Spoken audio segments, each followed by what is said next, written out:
everybody, and welcome to Positive Fandom. Welcome to the Burnettwork. I am RM, and of course, I have Stubble MCSHAVE with me today. Hi, Stubble. How are you today? Well, I'm good. I'm good. How are you today? I'm doing well. Guys, we're here. Stubble and I are here to review season two, Wheel of Time, episode 7 and 8, which are the two final episodes for season two.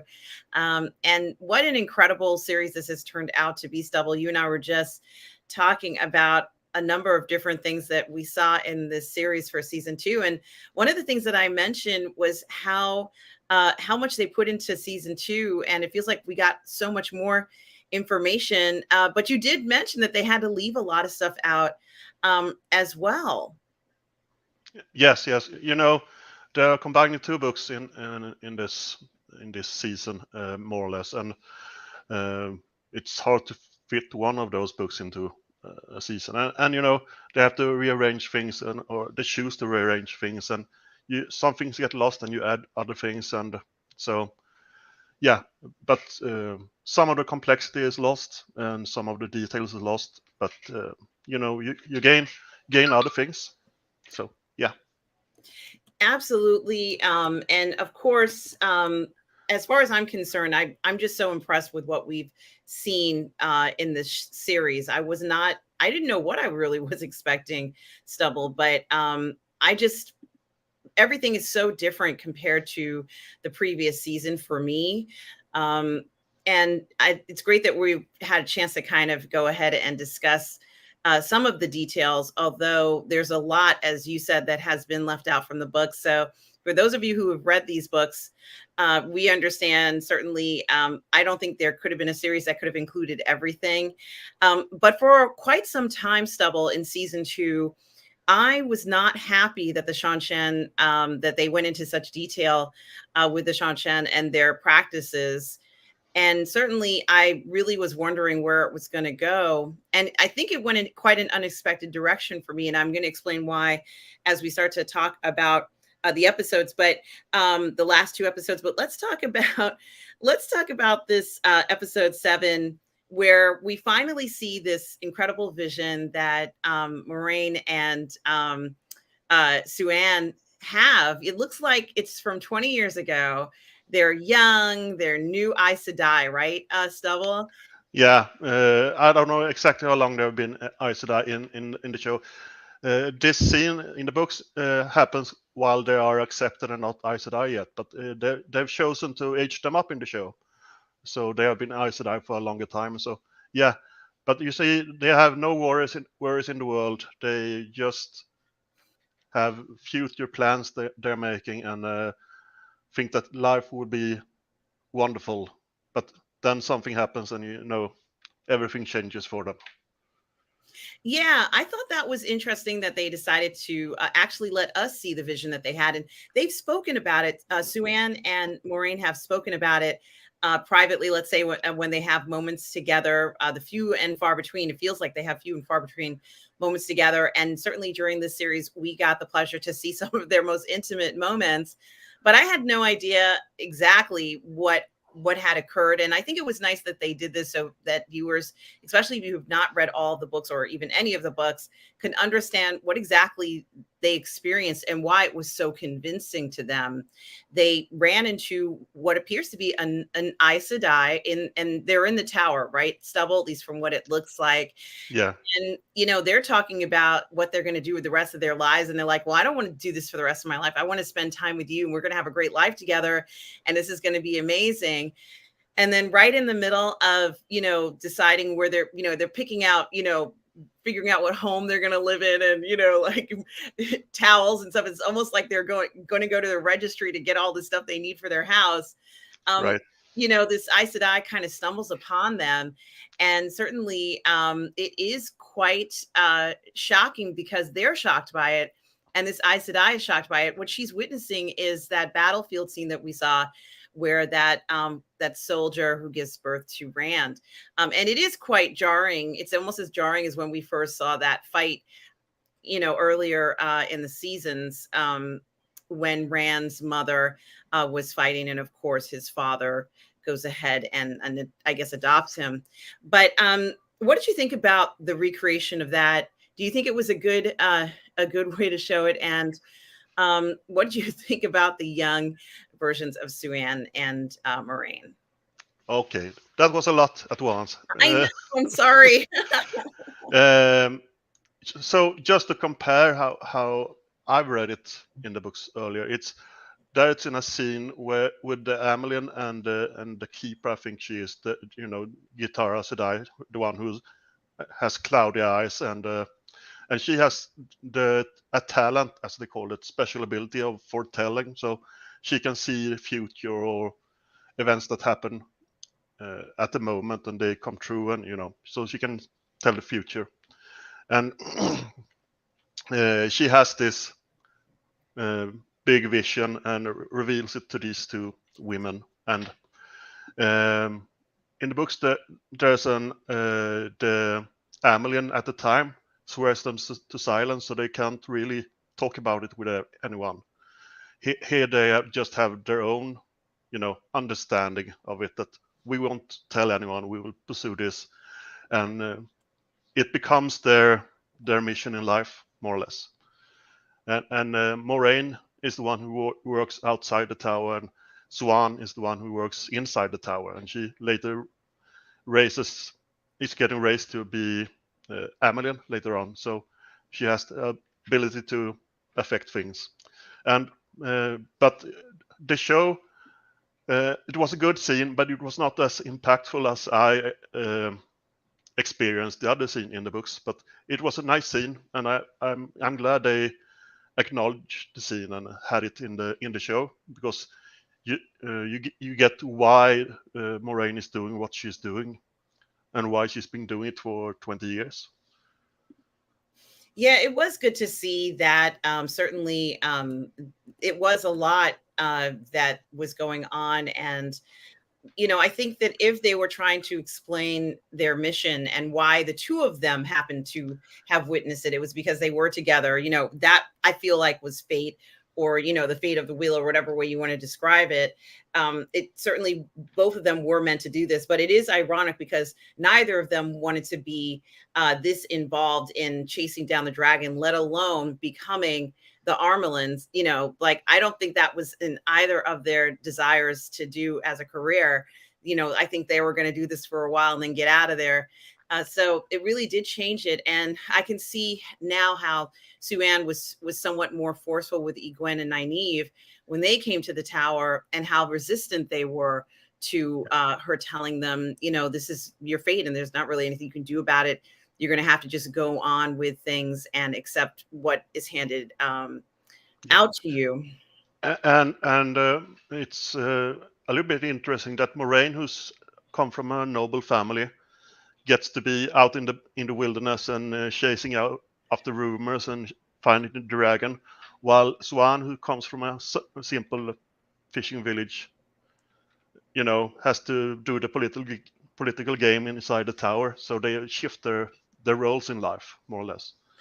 And certainly, and what also is very uncomfortable, at least for Sue-Ann, is and for Moraine too, is that they've kept this a secret. So no one really knew about their vision, right, Stubble?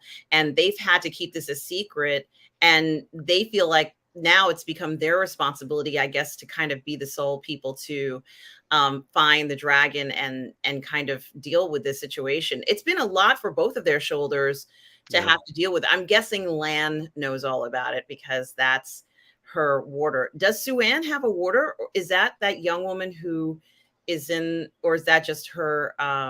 That's the keeper of the chronicles. That's like her second in command, or the one who speaks in her name. When she's not about, her helper, more or less. But in the book, she has a warder that we don't really get to see a lot. But I don't think we've seen him in the show. I don't think so. Okay.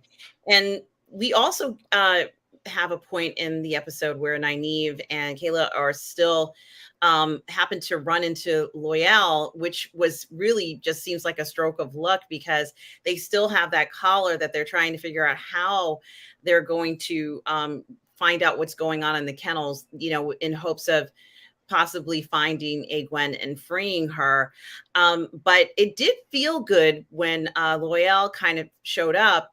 And I wonder whether this was sort of like a turning point. It almost felt like, well, this might be hopeful. There is some hope, even though things did feel quite dour at that point, having to watch a Gwen just suffering as I guess being a Dumani through this. But I really was not happy seeing those scenes with Gwen.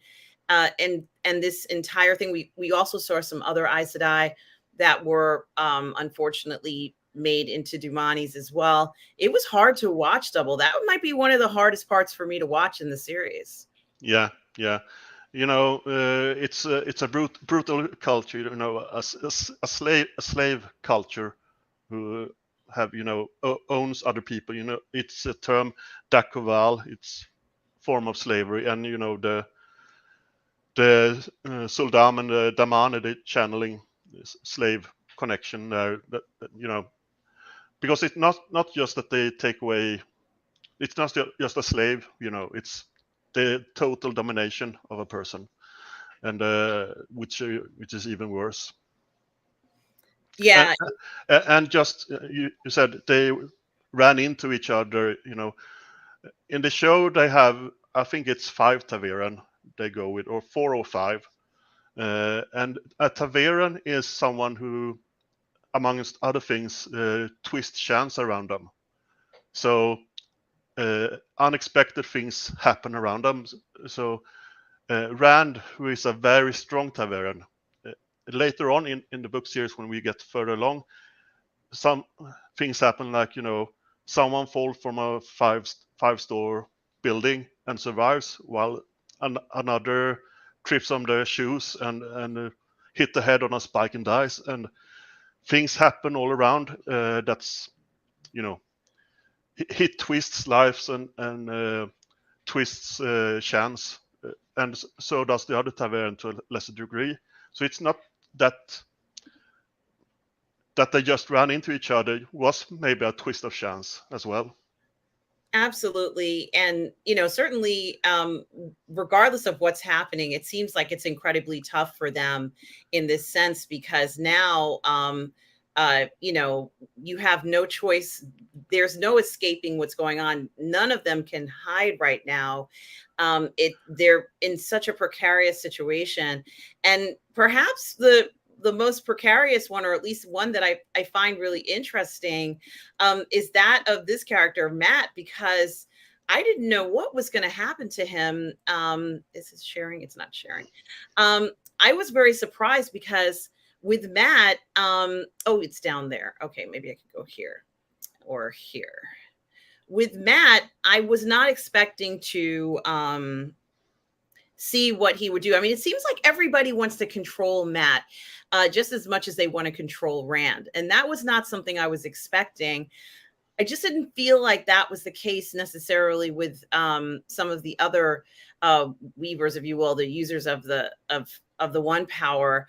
But Matt has this affinity towards a particular object, and he's being kept. And we've seen him with this dagger, Stubble. Moraine has told him to keep away from this dagger. There's so many different things. So many people, Ishmael's like trying to control him and showing him what can happen with his life.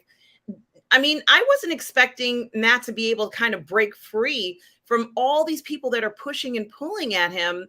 I mean, what do you think about that whole notion? Like, he feels like the one who is, really being sort of moved around on the chessboard.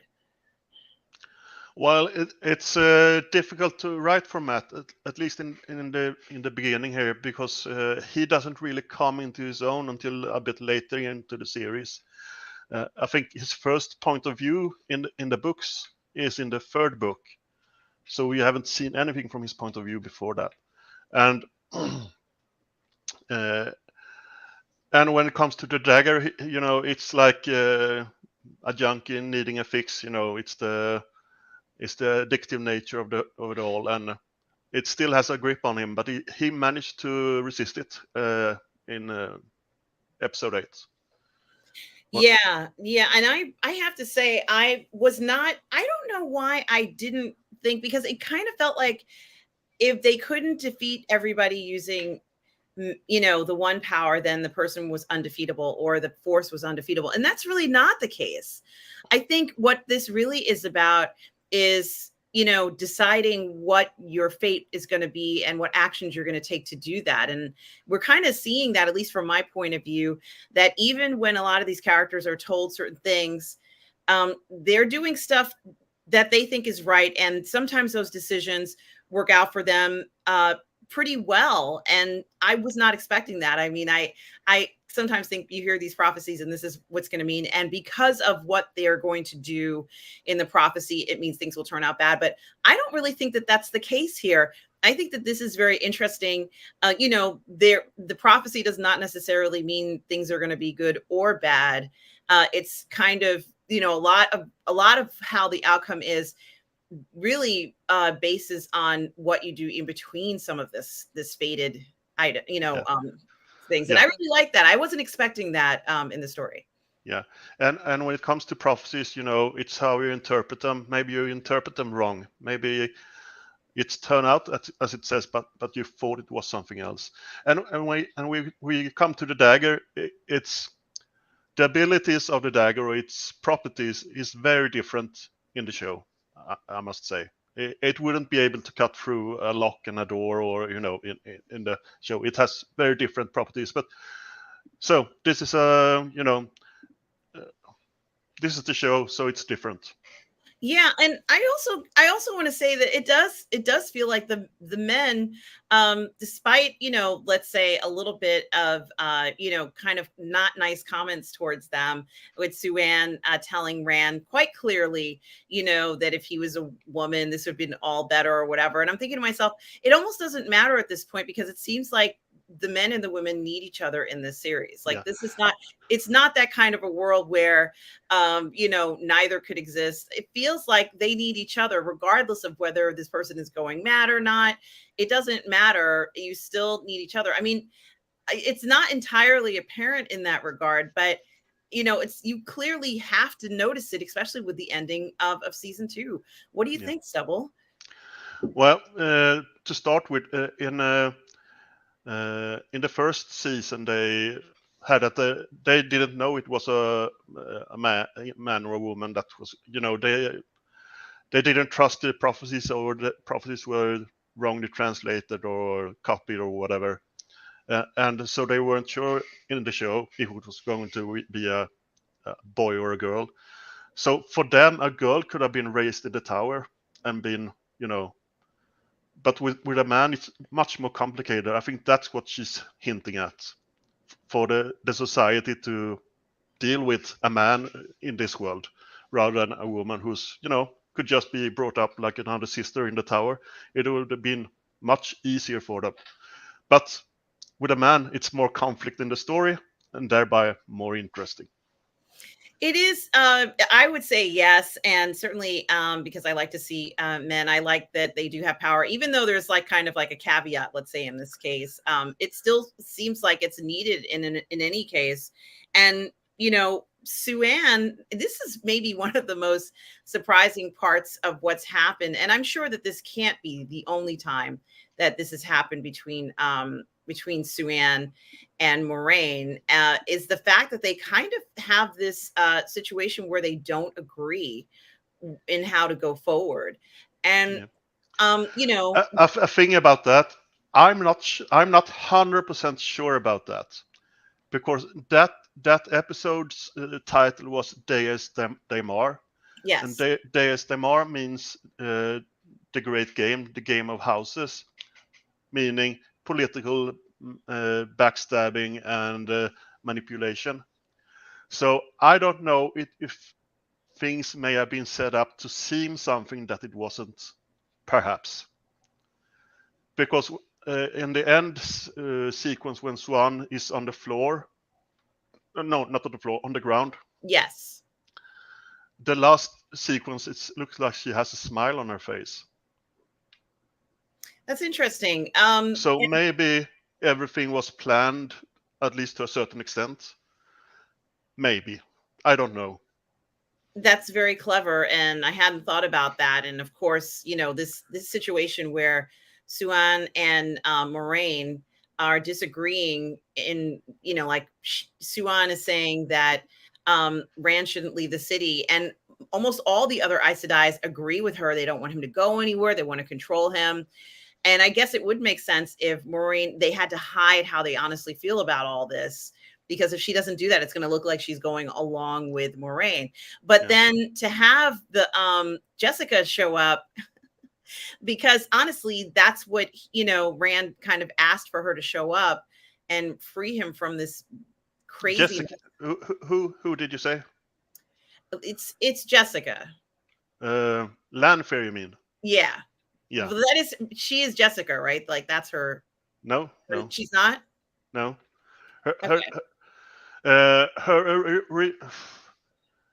She has a name in the Age of Legends, but get the name Lanfear, which means daughter of the night. But she goes by Celine in the early part of the season. Oh, okay. Well, okay. But she's Lanfear. And she's one of how many Lanfears are there, or how many? There's one Lanfear, and then there are Forsaken. So she's one of the Forsaken, and there's like 6 of them, and she's the only one that. In the show there are total 8, and 2 are free in everything except the last scene in the season. So there's Ishamael and there's Lanfear who are free in season 2, and then we get to see in the last scene more or less that Ishamael has freed all the others. So in the show they go by 8 Forsaken. In the books there are 13 Forsaken, but that's a lot of bad guys to keep track of in a show. So I think they had 8, maybe because the symbol of the eternal symbol, an 8 on its eternity symbol on its head is an 8, and so maybe that was why they went with 8 Forsaken. So Lanfear and Ishamael are the one that we see in this season, and I must say I think the actors must love these roles. They are totally hamming it up. Yeah, they really are. We are seeing a lot of sort of fun encounters and back and forth between the two of them. And it really does kind of feel, Ishmael has influence over the Shen, which is also adding, to the chaos of things. And obviously, Celine does not like this. And, I think it is very interesting because I don't know whether they were acting as partners or what's going on between the two of them.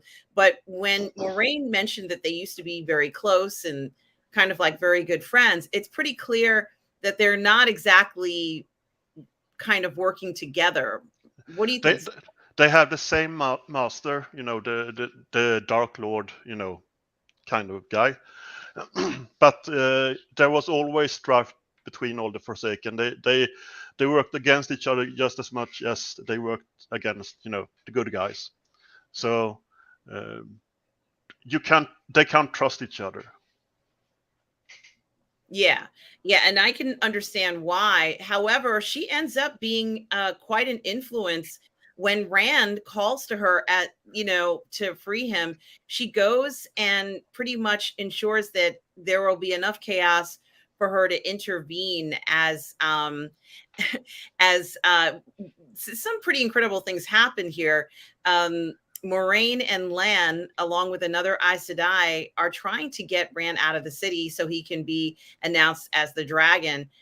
But when Suan intervenes and tries to stop them, all of a sudden, Celine shows up and stops everything. Were you surprised that Suan was so easily knocked down? Is that why you're saying you think it was part of the plan? I'm not sure the end exactly. I think Moraine and Swan had a plan about bluffing everyone. but I'm not sure. It may have been like at face value what exactly happened in the show. That they are enemies now or whatever. But I'm not sure you can plan on having Landfish show up in the last minute. I think she was, chaos, a force of chaos in the. If they had any plan, they wouldn't know exactly what she would do. Is what I think. But I don't know. Maybe it was that what was presented. That Swan really was going to stop Rand and was really going to, that whole thing. Then my theory just falls flat. It's just a theory I have, So No, it kind of is very interesting to think of it that way. And you but said you thought she might have been smiling, and it was kind of hard to watch Moraine, go into the ways and kind of leave Sue-Ann on the floor like that. Like that looked kind of cruel and harsh. Yeah. But it would be very interesting. And another thing that happened that was also very interesting, and I didn't know could happen, was when Rand kind of comes to Moraine's rescue when Lan figures out that what's happened to Moraine is not that she's been stilled, but there's some kind of shield put on her. Yeah. And that is really interesting, that she still had the powers just being suppressed, I guess. And Yeah. it was Rand who was the one who was able to kind of break or cut that shield. What did you think about that? Well, with a limited ability that Rand has at the moment, it would be not plausible that he would be able to untie it if it was like a knot of the power. But it isn't like the Gordian knot, isn't that that someone cuts it rather than unties it? I think something like that. I don't remember, but maybe it was a march to that or something. But I think it, the whole Moraine not having her power and being frustrated and miserable storyline, that whole thing, that played out way too long in the season. That's one of my, that goes on my negative aspects of the season. It's that whole storyline took too long to resolve itself, I think. Yeah, I agree. I think that a lot of time was wasted on that. But I also feel that a good portion of time was also spent on, as I said, on the Shanshin and that whole, collar thing, which I did not care for. However, what was it? Was it that you didn't like that someone was colored, or was it that you didn't like how it was presented?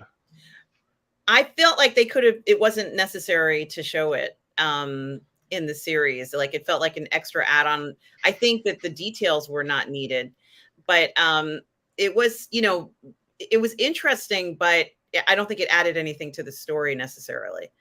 So that's true, but it added, extra weight to when she got free, perhaps, maybe.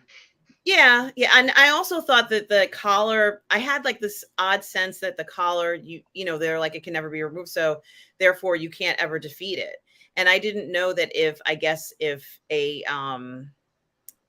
let's say the Dumani is killed, then whatever hold you have over the Dumani, the collar still exists, like it's intact, and you could put it on somebody else. Like that's terrifying. Like this item is, it's meant to be horrible. It's meant to be loathing. It's meant to be, all those horrible things. Absolutely. But it also took us away from, kind of like the tower a little bit. But that's okay. That's okay. Like they wanted us to have this experience with this, and they wanted us to also see how powerful the White Cloaks could be, because they were even, they had a plan to defeat them. And we're going to, gosh, there's so much to talk about in this. But I kind of have to say it was funny seeing Celine talk about how she's disgusted about having to go into this town and start fires. She feels like, so many years have passed and I'm still doing this stuff. Is she getting bored with this? Like, it was very funny to hear her kind of griping about it. What did you think about that? With Celine, or with, was it that you asked? She didn't like having to go to the town to rescue Rand and Yeah, use the fire, and like it was almost like she felt like she was some sort of puppet, or that's not what her forte is, and that people shouldn't be requesting that of her, yeah, and that she's better than that. yeah. Uh, her whole style is, she doesn't really want direct confrontation like that, I think. But in the books, we don't really see her all that much, flinging her power around.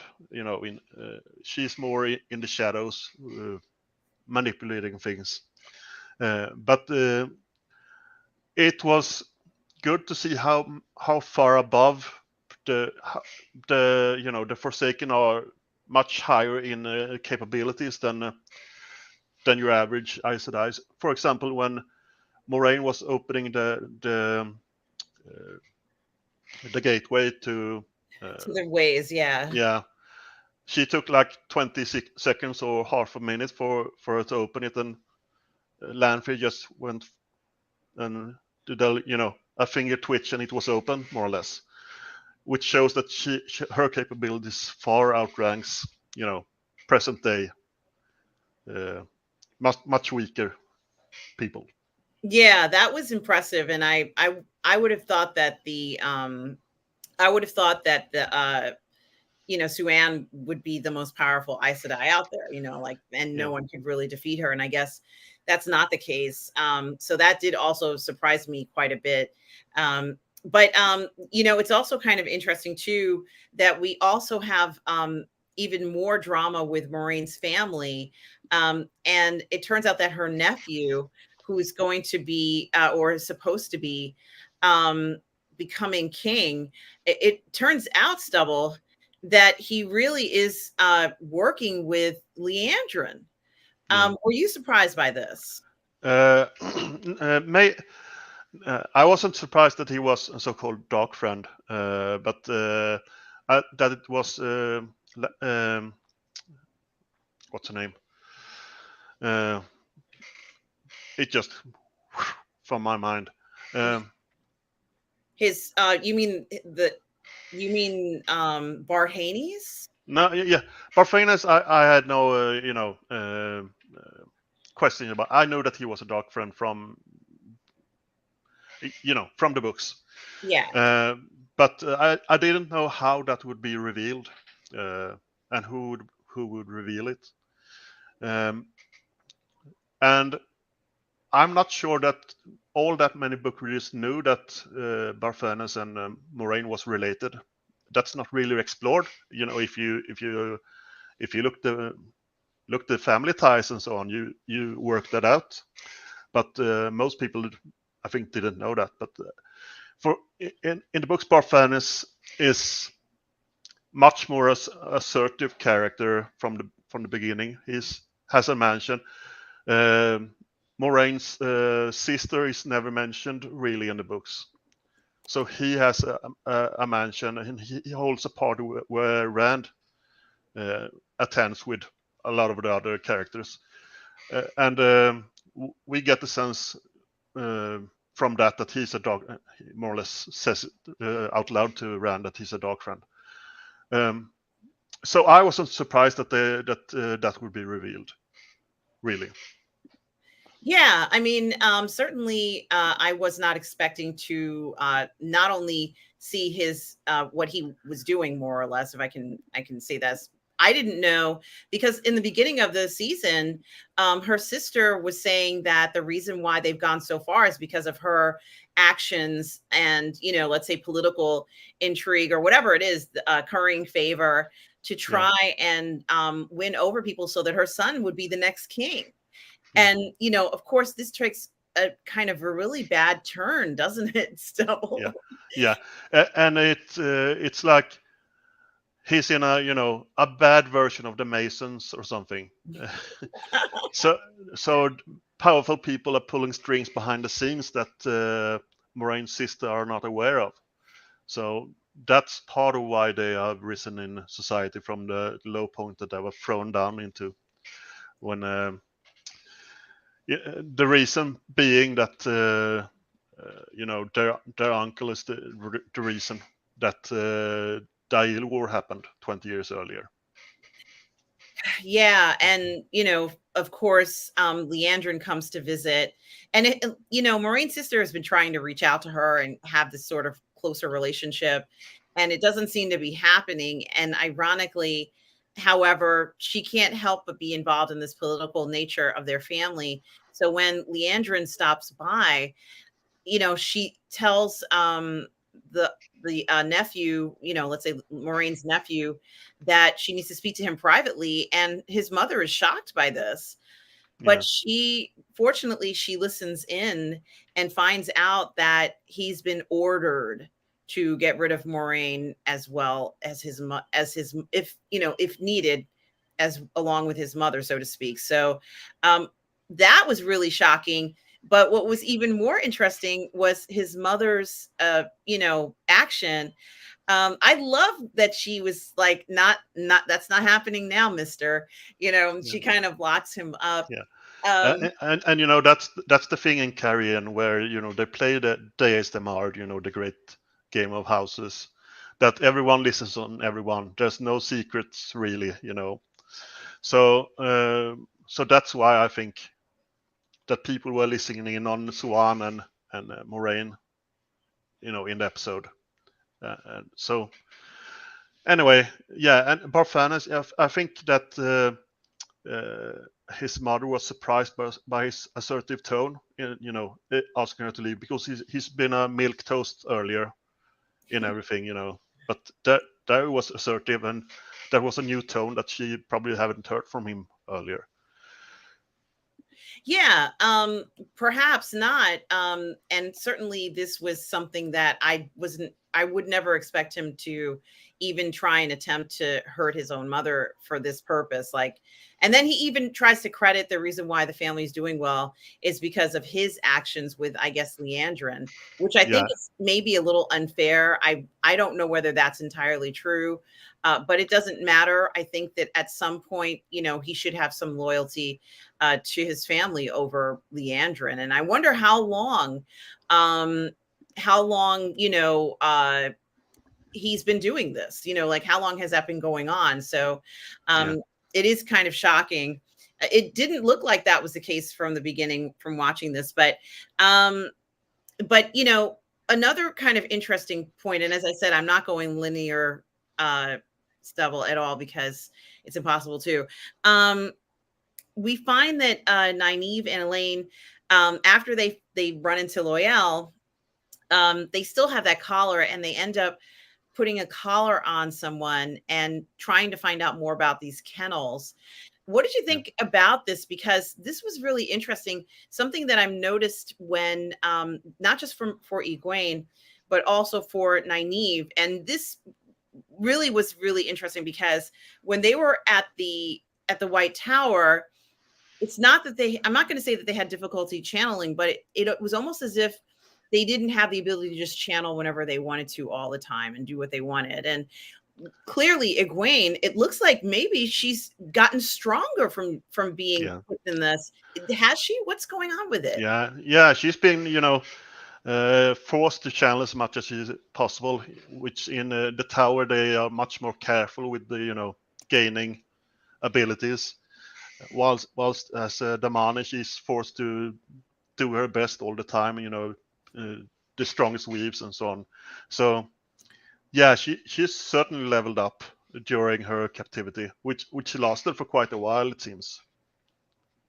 Yeah, it does seem like it lasted for quite some time. And certainly one other very interesting part about it is that even she is surprised when she is asked to, I guess, produce maybe wind, like a wind force or whatever it is.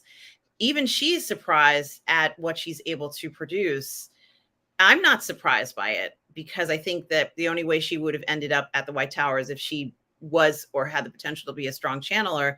It's just that that was something that I was not expecting to see from her. And, you know, it looked very intense and quite frightening what she was able to do. But that relationship she had, you know, with the woman who's controlling her, it really was just It was awful. very, yeah, very destructive in all ways. And you know, I hate this term because it's used way too much, but it was very toxic,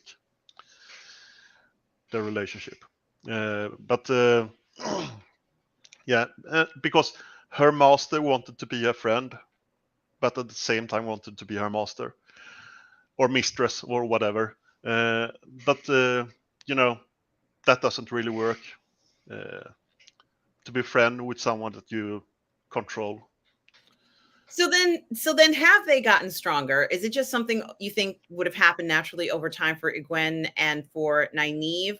Or is it because this type of weapon, I'm going to call it a weapon, forces them into you know, a way of using that power in conjunction with somebody else? You know, I mean, I've seen other types of shows where they need someone else to channel a force, and people who are not the strongest channelers, they put them together, and then that they create sort of like a power you can draw from. Yeah. So what do you I, think? I think just to make a metaphor here, I think it was more like, you know, Elaine and Nynaeve is going to the gym and lifting, you know, kind of light weights for a while, and they get stronger as it goes, while Egwene was forced to try to lift as heavy weights as possible. And, you know, her strength develops faster. And so all of them are improving in their capabilities, but Egwene is pressured to do more, so she can lift heavier weights, and she could, but the others will catch up later on. Yeah, that is very interesting. And certainly, and I haven't mentioned Perrin, and I'm not even quite sure whether I completely understand what's going on with Perrin, but even he, you can see development from him from season 1 to now. It is very different, and he does have different abilities from everyone else. And he is also running into other people who also have different abilities. What do you think about him in season 2 so far, and his development here, Stubble? I'm glad that he has gotten more to do than in season 1. In season 1, he was just, you know, tagging along and didn't do anything because he was traumatized and stuff. Here he's, you know, taking action and is in the fighting and everything, and we get to see the first steps of where he's going to end up later on. And you know, we don't really understand what's going on with him, but I don't think he understands it either, exactly what's happening to him. He knows that he has a connection to the wolves, but I don't know that if he knows exactly how it presents itself and how far reaching they are. Yeah, that's a good point. I don't know whether I know how far reaching it is, Stubble, but it seems like I can tell you, you don't know how far reaching they are. it seems like he's able to, it's like it's almost as if he's communicating with another realm of people, and, you know, let's say a group of entities than anyone else can, because he has the ability to do things that other people can't. And I wonder if he's going to be accepted by, you know, we already know that the ladies in the tower don't necessarily care for things that, according to his friend, says that they don't understand or maybe even can control.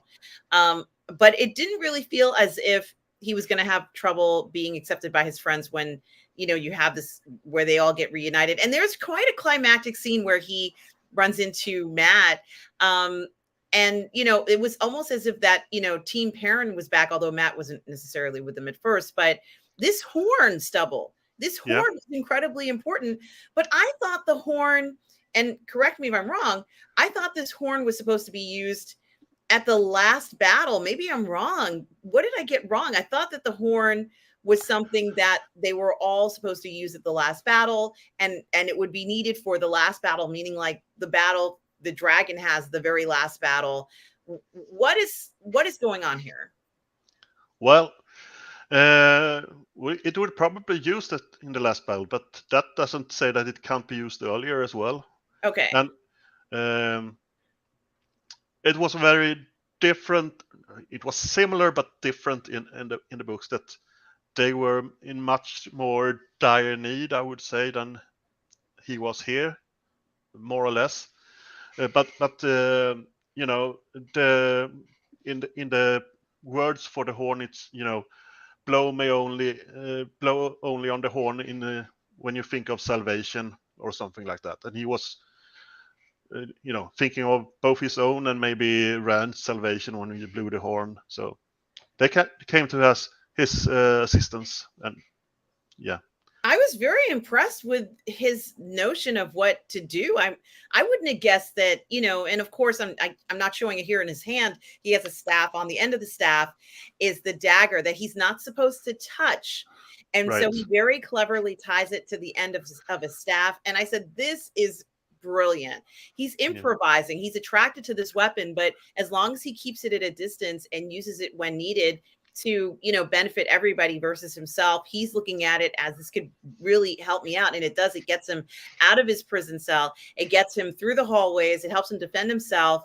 And it also helps him to open up that box, which I didn't know. I thought you could just open it. And he gets this horn, blows on the horn. Stubble, who are these? Who is this force and these soldiers who appear when he blows the horn? They are soldiers from you know, history that's been done extra, you know, brave things, and you know, and have been very capable fighters, and have been tied to this horn. And we see the guy who put his head in that spike. We see him. He's one of the soldiers. It was incredible. Yeah, and I told you when we were doing a review for that we would. There was I said at the time, a 25% chance that we would see him in episode 8, and he turned up. And the thing, I think that he was combined with another character from the books that's a hero of the horn. So he, I'm not sure about that, but I've heard people talk about that. That he. With the weaponry he has, he's similar to one of the heroes of the horn. So maybe he was that hero of the horn, but was, you know, reborn in our world, and now he's back. When he was killed, he was reunited in the horn. Oh, reunited with his other heroes in the horn, and was, when it was blown, he was, you know, called forth again. I don't know, you know. The show is a little bit different from the book, so I speculate a bit about those things. Yeah, and it is very interesting. I think I didn't realize, and I guess I should have realized, that everything was converging to this point, our location. You know, certainly, as I said, I didn't realize that the White Cloaks had this big plan to defeat the Shanshan, and they were determined. They were going in, and they were saying things like, let's get these slavers out of our, you know, lands or whatever. Right. And they were willing to die for this. This was, you know, something that they really were against. I had no idea that they would come through like that. And certainly do you mean that the different cultures are complex and not just good or evil, or that they have their own agenda, and sometimes they align with ours, and sometimes they are completely against ours? Maybe they are, you know, complicated cultures and not, you know.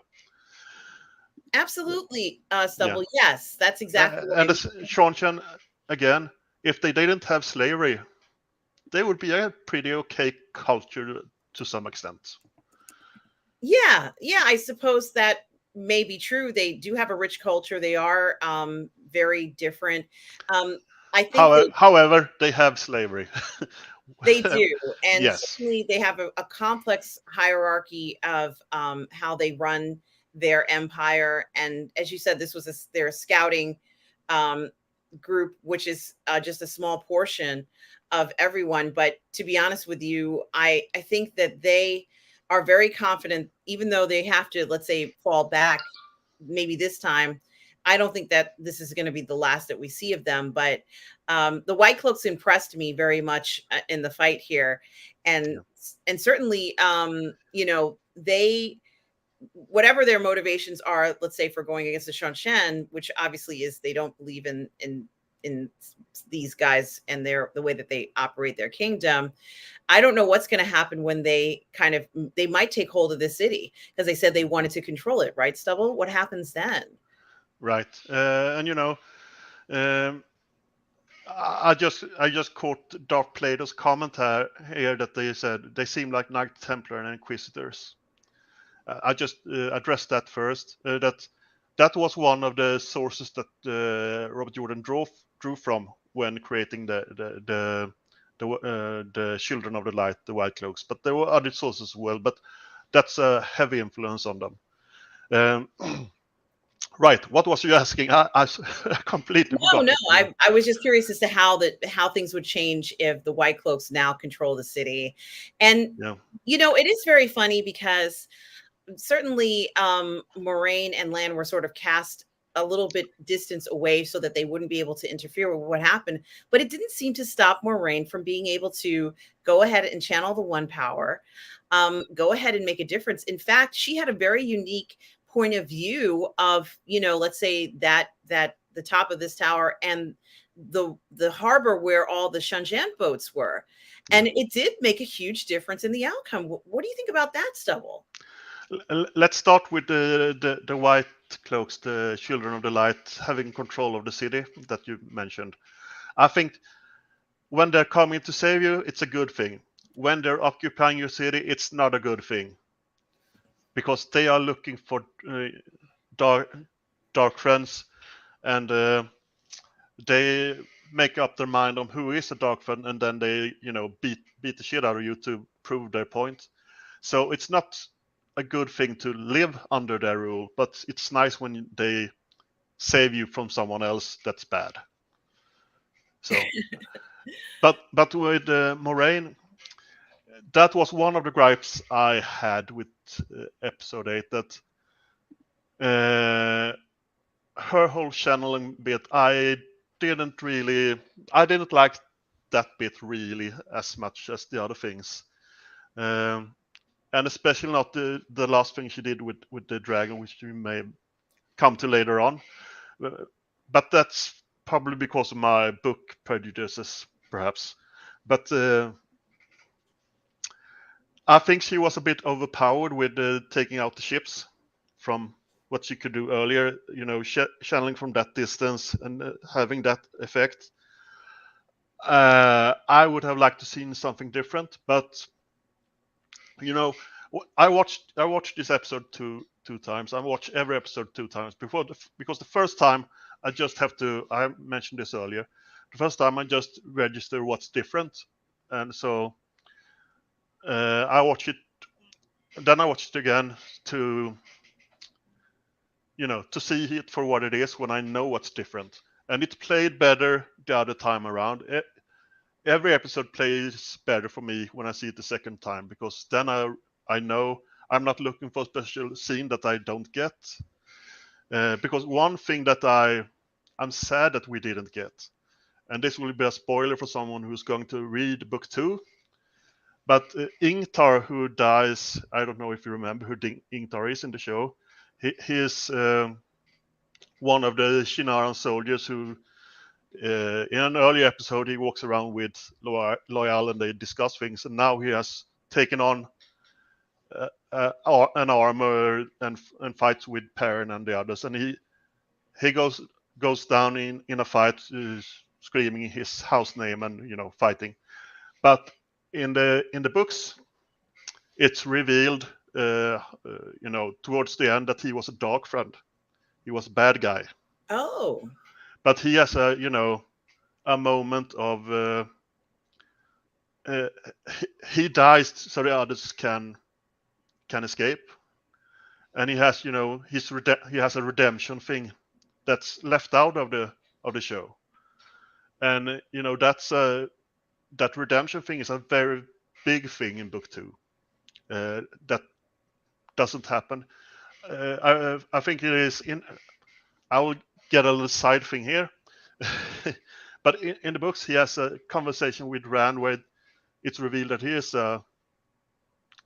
a dark friend, and he say, more or less that he regrets that they did it, and he has a chance to save his soul. And Rand has, he reads his burial,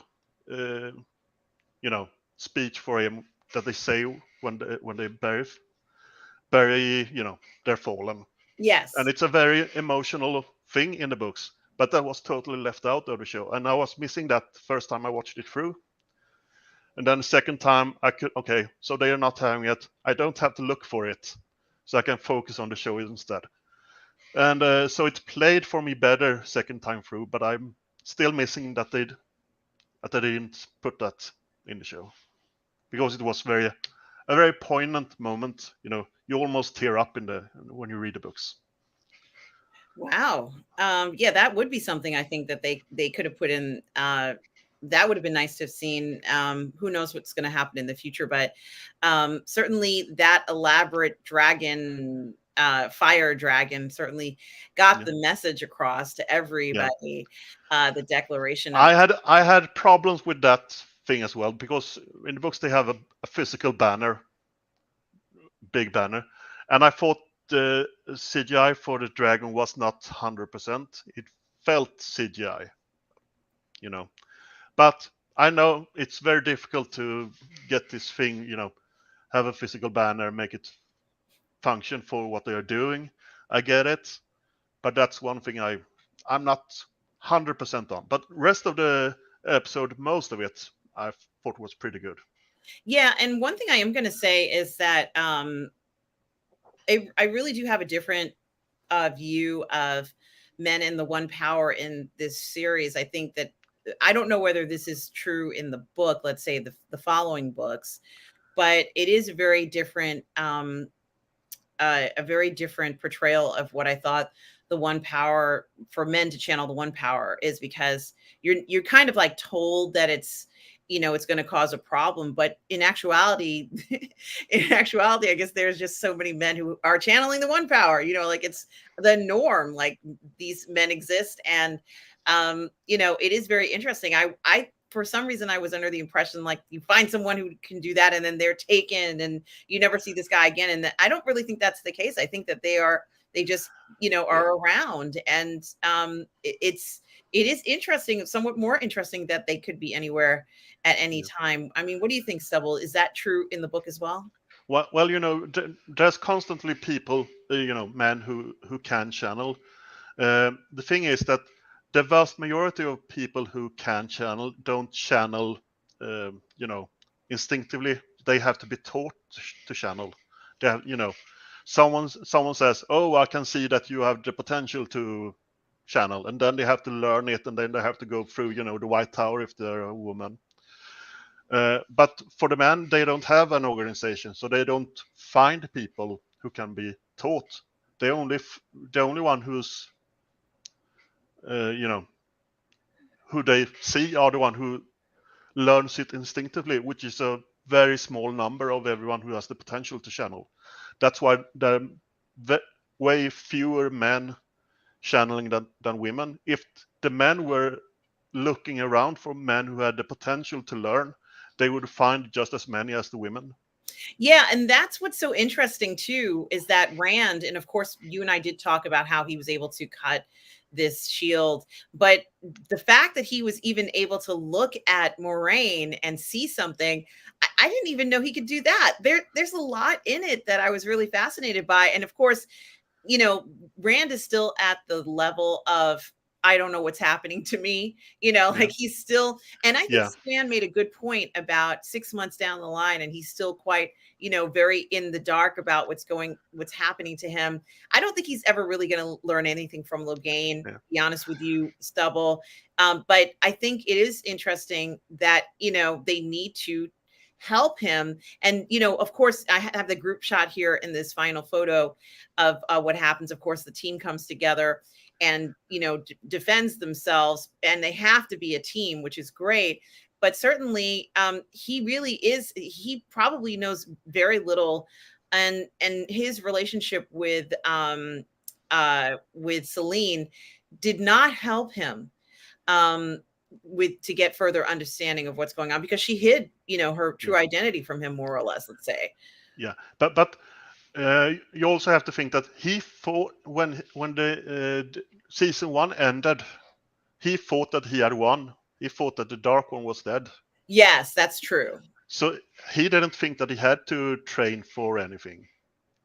So he just wanted to live, somewhere remote where he couldn't hurt anyone.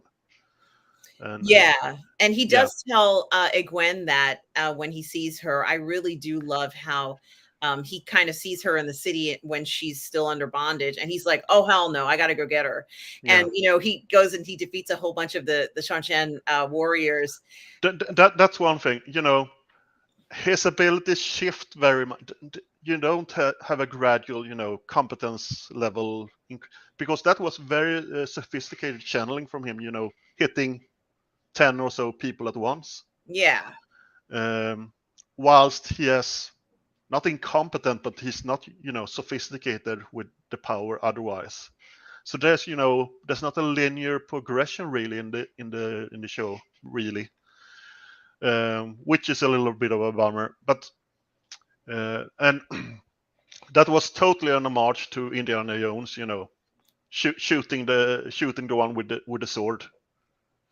yeah, Or and he something didn't like shoot that. the other guy who didn't have the sword. Like, it was kind of interesting. He ends up killing himself. I'm like, this is maybe not necessary in the show, but Yeah, they wanted to show that for some yeah, reason. And also I was also impressed when the Shen who were on the ships linked together. And I know you said linking was not a thing in the books, or at least I think you said that. well, linking is a thing, but they didn't. Well, linking is a thing in the books. Okay. Yeah, And they were able to kind of bind, or let's say put a shield on Rand, and I was not expecting that. So, yeah, it is very interesting and maybe very difficult to predict where the next strike will come from. yeah. If I had a notepad and watched the show and found every inconsistency that that I could point out from the metaphysics of everything, I would have a bit of a list, and I think that's part of why some people have problems with the show. That's you know those things. But I am aware of it, but I leave it aside. It's a separate thing. So I try to enjoy it as the normies enjoy it. And so I see it as two different things. But now I've forgotten what you asked me again. Well, That's my problem. it wasn't a question. It was just sort of an observation of how now Rand has to, I hope at this point, you see, I know that Egwene and Yeah, Nynaeve know a strike can come from anywhere, and so does Kayla. yeah, Kayla knows that. These three ladies know that. Perrin probably also knows that, and Matt also knows that. But I'm not sure whether Rand really understands that he's, in danger himself, right, versus like that his life really is at risk, and at any time he has to be incredibly careful, maybe more careful than everyone else, because he's on the radar now, perhaps by everybody, especially with this dragon announcement, which is fine, but it also means he doesn't have that anonymity anymore. right. And so we go to a new phase of the story where they are not unknown. You know, the book series starts out as the first books have some similarities to Fellowship of the Ring. The first of the Lord of the Rings books have some, but that was more or less, you had to do that back in the day in order to get published, more or less. Oh. Yeah, but then it slowly transforms and be more of a war and peace kind of story. So there's more politics. There's still some action. There's still backstabbing stuff and all that. But it transformed from one type of story more towards another type of a story during a pretty long time. So yeah, Yeah, and I also did want to say, I did enjoy the series. I also wanted to mention that the costumes, I'm still so blown away by Right. Issa's, costume designs for this show was just wonderful. Yeah. It I really was. I, I love the how they have done the Shanshan, armors and clothes. It's not Yes. what I had in mind when I read it, but it's not really described so much exactly how it looks. But I really like how they interpreted their style. Yeah, it really was. It really felt very fresh and new, and I've never really seen anything like that, especially with their hands and some of the details of the paint, and even the collar. Even though it's horrible thing, it's just unbelievable what Isis has done for practically everybody, even for the simplest costume. Stubble Yeah. looks amazing. I think that she is just such an expert at creating the fantasy of the Wheel of Time. It really is Uh, and obs- Lanfrey had a costume change in every scene, more or less. She had a new costumes all the time. Yeah, I think she had like 10 or 12 costumes. yeah, and Lanfrey. yes, yeah, there were so many costume changes. Stubble. It was this. It's hundreds of different types of costumes. Even the white cloaks. You're talking about just a white costume has such incredible detail, and it's just they're beautiful. Yeah. Stubble. I'm really. Oh man, it's wonderful. Nobody looks bad in this series, and that's something that. Except for Matt, who still has his, Oh, morning robe type of coat that he has had from the beginning. He needs an upgrade, he needs an clothing upgrade. wise. Yeah. Um, and I think Jonathan has a question. He's asked this question a few times. Maybe you can answer this. I have no idea. Jonathan, hi, Jonathan, says, is it me or did the show hint that Elaine was Ilana in the previous turning of the wheel when Rand looked into her eyes as she was healing his wound? Was there something special about it? It's like a swirl to the healing. Is she? What's going on? Yeah. I think you mean Eliana, but Eliana was, loose herring, was the previous dragon that we saw in the cold open of episode 8. The one we saw in the cold open of episode 8 of season 1 as well. That um, that guy, and his wife was Iliana, and she was blonde haired, and he left Lanfear for her 3,000 years earlier. Mm. Age of Legends. And he's asking if Rand thought that Elaine was her. I'm not sure. Perhaps I didn't read that into it, but I'm not saying that he's wrong. He may very well be right, but I didn't read that into it. I didn't know that. I knew that Ileana was. I'm sorry, Layla. It's Layla, right? No, Layla was parents. That he. Okay, Uh, so then it's Elaine. Ileana, you I haven't knew heard of Elaine, you haven't heard of her earlier. yeah. You read the first book, right? Yes. Yes. She was the dead wife that he stumbled on when he was raving mad in the prologue in the book. Yes. Yes. And I knew that Elaine was a powerful one power user, but I didn't know she could do that. In fact, I don't even know what her abilities are. When Loyal saw her, he immediately like bowed to her because he recognized her right away. Yeah. And She's the daughter heir, She's famous. yeah, and it is very funny that she's found herself with this group.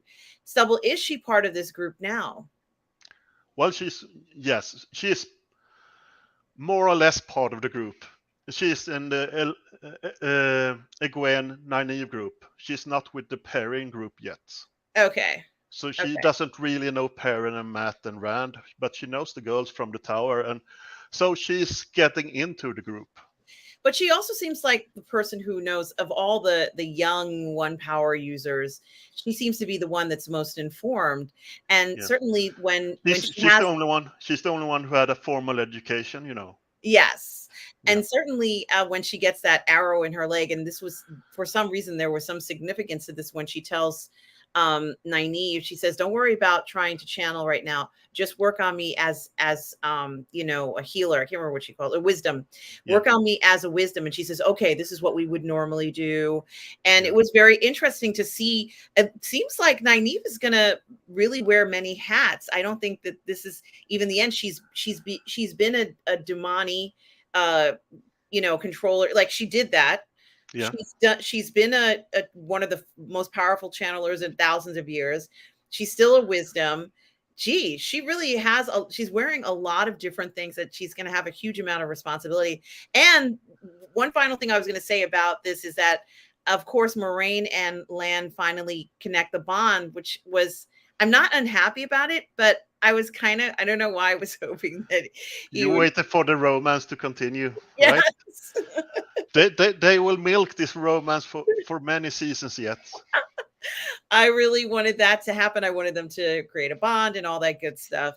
But at least Rand and Egwene are around one another. Maybe, who knows what will happen? I don't know. He's already with somebody else. But yeah. So to be honest with you, it was a fun. It was really interesting to watch. Yeah. I felt like I said already was that when I think it was Nynaeve and Kayla ended up seeing so many names to keep track of, right? Oh yeah, Loyal, when they saw him, and that's when I started to feel like things were going to turn around. And I don't know why I had like this, and they actually did turn around from that point. So I think if they were trying to create this image of a story that, as you said, is even more complex than what we've gotten, I think they've succeeded in this.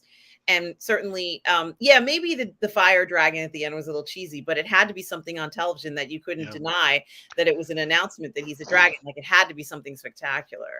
Yeah. Darth Plato asked how many names are there in the books. There are almost 3,000 names in the books.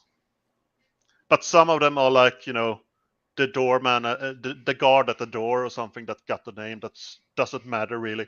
But I would say that maybe 400 names are somewhat important. But you don't keep track of them. You keep a glossary at hand. I can maybe, I keep track of maybe 250, 300 names or something. Yeah, and it was funny to hear one of the warders say that I really want to be back on the farm, and she's like, "Well, you didn't think we were going to be out here to fight kittens, did you?" Yeah, right. Yeah, so. but there's one thing I hope they get more. There are two things I want to mention.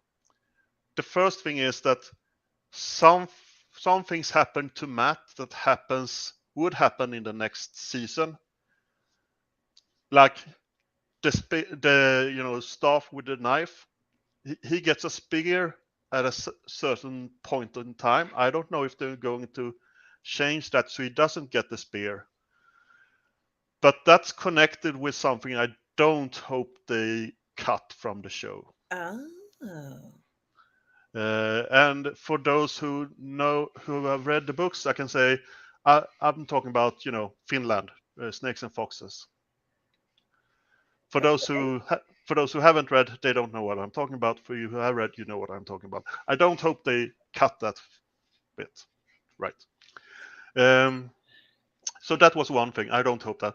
The other thing is, Rand has had his big moment in the end of episode 8 in both seasons. He hasn't had any real heroic moments for the rest of the seasons, for the rest of the episodes in the seasons. And the first few books, he's the main point of view, and he has most moments. So I hope we get more heroic Rand moments. Yeah, and it's funny because you're talking about Rand, and I agree with you. I hope we get more heroic Rand moments. I want him to kick some ass. I want to see Rand like come in there and be like, "Bam!" And it's like things are broken in two, like, or blown into pieces, and the ladies are like, "Hey, you didn't have to smash it to like a million pieces." They're like, "Yes, I had." Yeah. But also what I find really interesting about Rand, and it kind of is, like, also like very fascinating about men in general is that obviously as I told you, I was quite surprised that he could see that there was something on Moraine. Like I didn't know he could see that. And Well, he can see male weaves, and since it was yes, Shamal who did the thing, he saw yes. that. Yeah, So with that being said, it's quite clear that, and of course, you know, we know he's may not be, as we say, a reliable source in the book. You know, sometimes the person is not telling you everything that's going on, but certainly this is not about him being reliable or not. It just makes him even more fascinating as a man, because I'm like, what is going on in this man's mind? Like, yeah, what aren't we, what is really happening to him? And he's not saying. With Matt, I feel like we know exactly what's going on with Matt. Like I feel as if Matt wears his heart on his sleeve, and Matt can't hide anything. Like he's, you know, you're going to know his emotions, and maybe even with Perrin too, although Perrin seems to be able to hide a little bit more. But with Rand, it feels like he's not ever going to tell you everything. So you're going to have to ask him, or at least yeah, observe him. And, you know, and he almost looks a little annoyed sometimes by all this stuff. I don't think he's gotten, well, to get this level of attention is just miraculous, but this might be over the charts attention that they're focusing on him. And he's like, you know, I really don't like this, or this is like, you know, too much for me right now. And, but it is quite fascinating. I want yeah, to know more about him. I want to know more yeah. about what's going on in his mind. In the books, he's a very reluctant hero. You know, he doesn't want the job of being the world savior. I'm sure he doesn't. And honestly, it was nice to see that he and Egwene got, you know, were reunited, but Egwene is clearly frazzled and just really messed up from what's happened to her, but she's ready to be more aggressive. And I think this is great for her in the sense, not having to go through that hellish experience, but that when she had to step up at the end, she was just ready to go. Yeah, And I really like seeing that. I wonder if there will be any, you know, consequences of her, you know, what she endured, if she will have, you know, trust issues or whatever. You know, I'm not a psychologist, you know, but she certainly should have some sort of issue. I think that she'll have an issue with the fact that she is going to disagree more with the tower. And I think part of it is because she witnessed Nynaeve resist the tower, but she was rewarded. And let's say for all practical purposes, you know, we know that Leandrin kind of manipulated it a little bit, but she became an Aes Sedai. She became an accepted. Yeah. So, you know, I think that Egwene might look at this, knowing her abilities, knowing that she can do more now, and wonder whether or not the tower is anything she even feels is needed for her. You know, I don't even know if any of them are going to return to the tower. Like, what happens now? This is kind of honestly, I have no idea, because the show does the different things. So I'm just as surprised as anyone, you know, at times. But I'm having the books here as reference material. Yeah. And I'm trying to experience the show, so I see them as totally different beasts, and I don't think everyone have the ability to do that. Yeah, and about the only character that didn't come back that I would like to see is the guy who tells the stories. Yes, I have heard that he will be back for season 3. Good, but I don't know anything more than that. Well, Stubble, do you have any other? Yes, go ahead. I saw Darth Plato's comment here about if there's a larger state of the Sildams and the Shanshan. Yes, agreed. Yes. I just have positive fandoms, you know, channel up, so I don't see what comments are on the Burnettwork. Well, it should show on both. Yeah. Anyway. Well, what are you looking for? Do you want me to pull it up? No, it's not necessary if you don't want. But Darth Plato had a question here about a larger state of the Shanshan, I think. How? Is this it? Yeah. So the Sildam are the one who's holding the money in captivity. You know, the one with the painted faces. So the Shanshan, which is the nation, have if the world were the story takes place is like the size of America in size. Then the Shanshan Empire is like North and South America together. So the United States compared to North and South America. So the Shanshan have a vast empire, and these was just the forerunners, who are going to establish a beachhead for a large invasion. But the larger invasion may come later, even if they don't have, the established beachhead that they wanted. So very interesting. they're not counted out of the picture in any way. And your final thoughts, Stubble, on the series, season 2 of The Wheel of Time. Yeah, season 2 was a big step up from season 1. I have some issues with it here and there, like Moraine and Land's storyline. She losing her power, all of that. That was drawn out way too long. I think they could have done something totally different. Didn't have that thing at all. I think that didn't really work. There were some things here and there that I, nitpicks, but in general, I'm happy with the season. And people say that the next season will be bigger. We'll see. If they're going, I think season 3 will follow book 4 much more closely than what this season did for book 2 and 3. That's what I've heard. And I hope they have, because book 4 is most people's favorite book. And the world gets much bigger in book 4. Okay. One thing that we didn't get into, I'm jumping back a bit here to episode 7. When did you understand why the 2 girls beat up Avienda? No, I don't understand any of Avienda. Was it Shiad and I don't understand. Shiad and Bane and Shiad, yes. They beat her up after they buried their friend. And so that's part of Ji Eto, which means honor and obligation. And she had To, means obligation, means her, she didn't defend her friend. So to pay for that, more or less, they had to beat her up.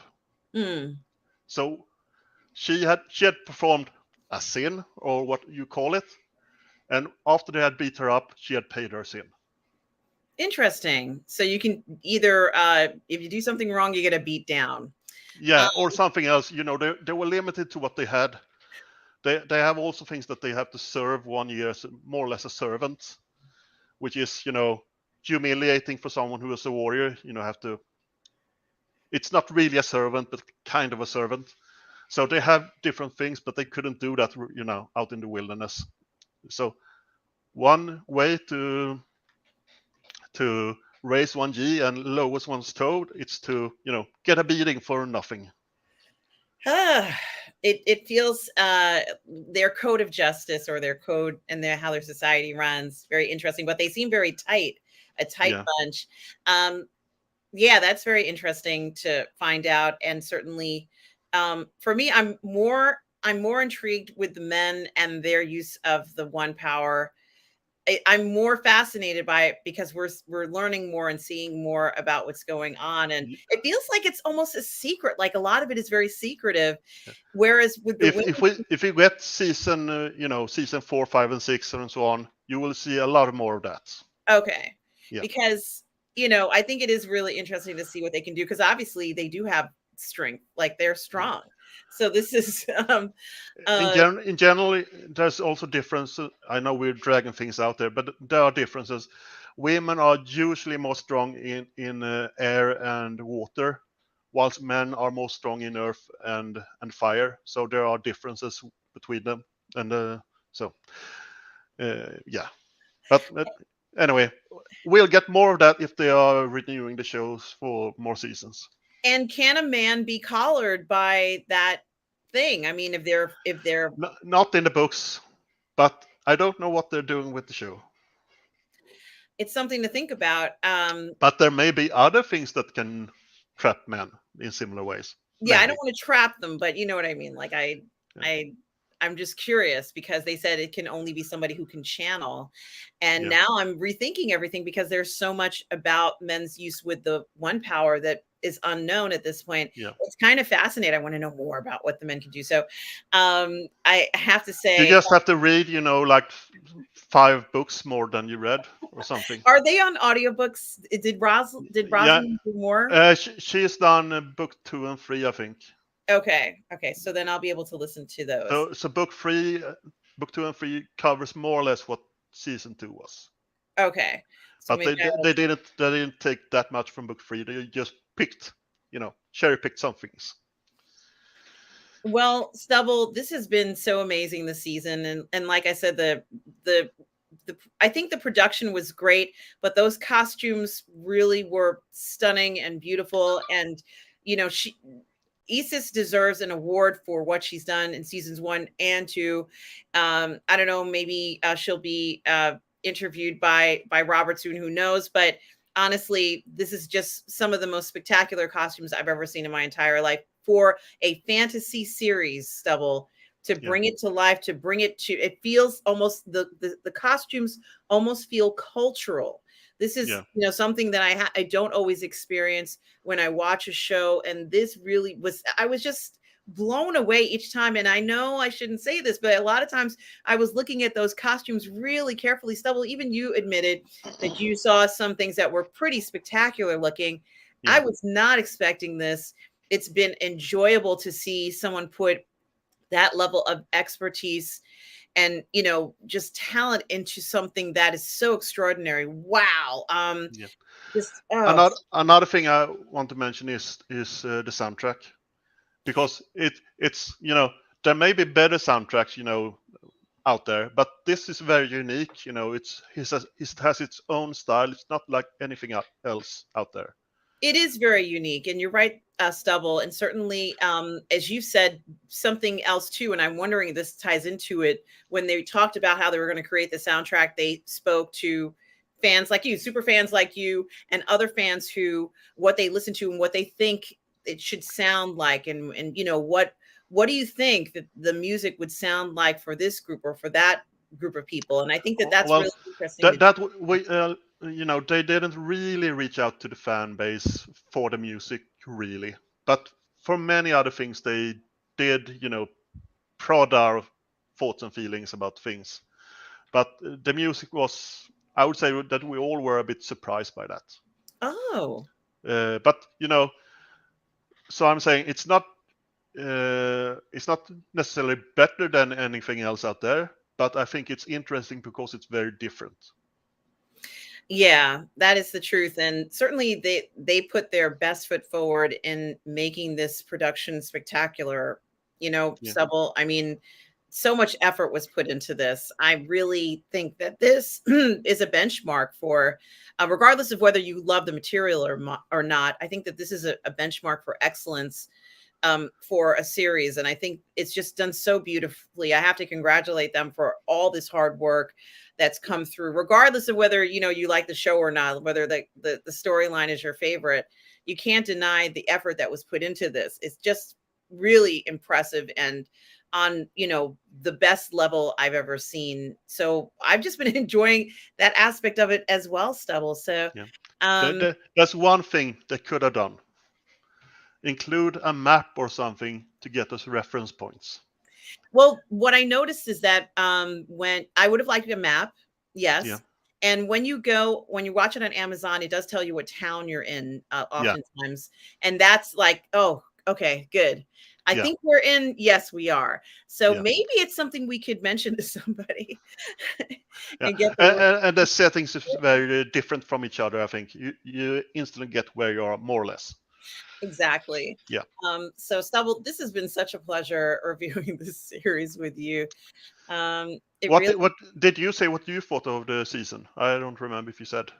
It's 100% better than season 1. Yes. And it feels like, to be honest with you, it feels like a different show to me. It feels like they found their footing. There are many shows that the first season is, a little bit of, there are good moments and so on, but they didn't really find their footing. I think they found a footing in season 2. I agree. I even forgot that they had to recast Matt, for example. That screwed up everything.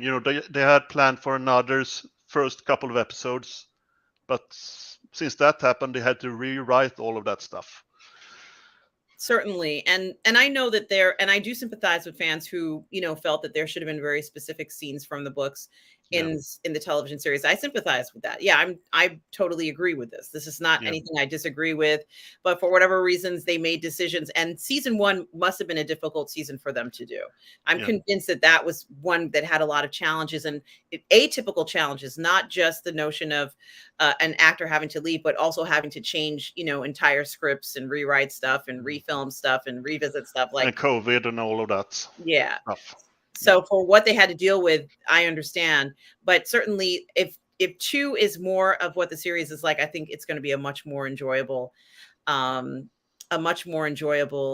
series to continue watching. So I'm looking forward to season 3. It feels more like Wheel of Time than the first season. The first season had its moments. It was good times and all that. But season 2 is a big step up. Absolutely. And Canadian Spring, right before we go, has a question. What did you think of the teaser at the end of the new Forsaken? Yeah. Oh, yes. We didn't get into that. Yeah. That Forsaken who surprises Moghedian, which I think it means spider in the old tongue. But she is, she likes to work from the shadows, form a plans and strike, like a spider. And if they follow the books more or less, it will be quite interesting storylines with her.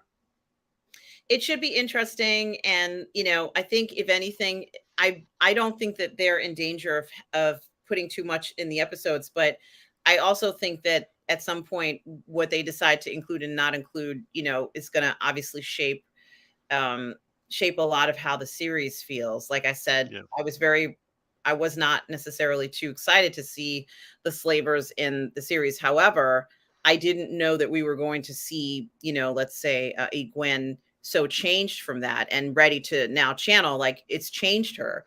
She's a different channeler now, and certainly she was ready to step up in a second. Like, I was like, this is not a Gwen, but it was. And now she's different now because she's been to battle, for heaven's sake.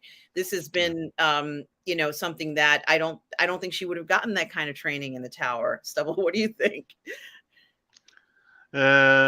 Yes. I looked at the comment at the same time. Yes, she's certainly changed, and we'll see what happens to her and all the others. It's like I know where I think it's going to go, but we'll see where it ends up. Well, you and I are going to do a prediction show for season 3 when season 3 is about to come up. And of course, another wrap up about season 2 going down the line. And, but this has been so much fun, Stubble, watching the Wheel of Time, discussing it. There's a lot to discuss, and it has really turned into something very different than what I thought it was going to be. So, yeah, it's been wonderful doing this. Stubble, where can people find you? Well, on YouTube, you can find me occasionally on your channel when we're discussing Wheel of Time.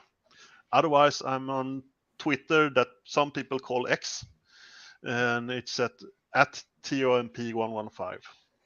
Excellent. And of course, guys, some of you are here joining me on my YouTube channel, which is Positive Fandom.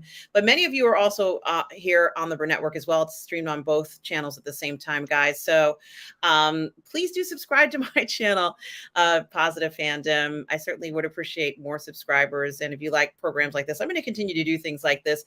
Stubble is going to be back. Stubble and I also review books, and we do other things as well. So you're going to be seeing Stubble back on the Burnettwork and on Positive Fandom. So have no fear, he will be here. But also subscribe to Tom Jr. Jackson's YouTube channel. Tom Jr. Jackson is the moderator of pretty much the Burnettwork. He's part of the Burnettwork, part of the Burnettwork family. And he has his own YouTube channel, which I'm looking for the link, Tom. Of course, I can't find it just now. But here it is. Is this it? No, it's not. But guys, please do subscribe to Tom Jr. Japson's YouTube channel. You know, certainly he is more than just a moderator. He's a collaborator and a great friend. We are all goof people, Tom. We are all goof people. Tom has some new videos coming out as well. So please do support the creators in this community. Oh, here it is. I found it, Tom. Guys, make sure you subscribe to his channel as well. Let's go ahead and support the creators in this great community. Tom, is there a member only call this weekend? Maybe he said yes or no. I don't remember. But if so, guys, you can join the Burnettwork for only 99 cents. And then you can join the member only calls and speak to Robert as well. And also find out what the rest of the community has on their mind for only 99 cents a month, guys. It's very inexpensive to do that. So I certainly do consider that. And also want to thank everybody who was here oh, you don't know. Okay. I want to thank everybody who was here to listen to us talk about this incredible series, which is shaping up to be quite something more than I could have imagined, Stubble. But certainly it's been enjoyable. I'm going to listen to books 2 and 3, Stubble. I'm going to listen to those books. Yeah. And I certainly have time to do so. And I'm guessing, there's going to be even more books that Rosamund is going to do voice. You know, she's going to do the audio for. I do like listening to her do the audio for the book. So just so you know, guys know, I listen to the audio books nowadays. I've listened to her. I prefer the original voice talent but that may just be because I heard them first or something. You know, I have them in my head, but she does a good job. Yeah, that's good to note. There are more than one version out there, and certainly check them both out, guys. Check them both out. And if you listen to them all, it's like 19 days, 24 hours things, you know. So absolutely, I don't want to scare anyone away. It's a lot. There's a lot going on. Also, check out some of the Kickstarters. We've got the Akira Kickstarter and the Eagle Has Landed Kickstarter. It's got a few days if you're a fan of Space 1999, if you're a fan of Akira. Certainly do check that out right here on the channel, on the Burnettwork. And I want to thank everybody out there for being such a supporting group of people. So enjoy talking about science fiction and fantasy right here on Positive Fandom and the Burnettwork. So guys, thank you for everything. And once again, thank you, Stubble. And everybody out there, remember, no matter where you are in the galaxy, always remember to please be kind. Take care, everybody.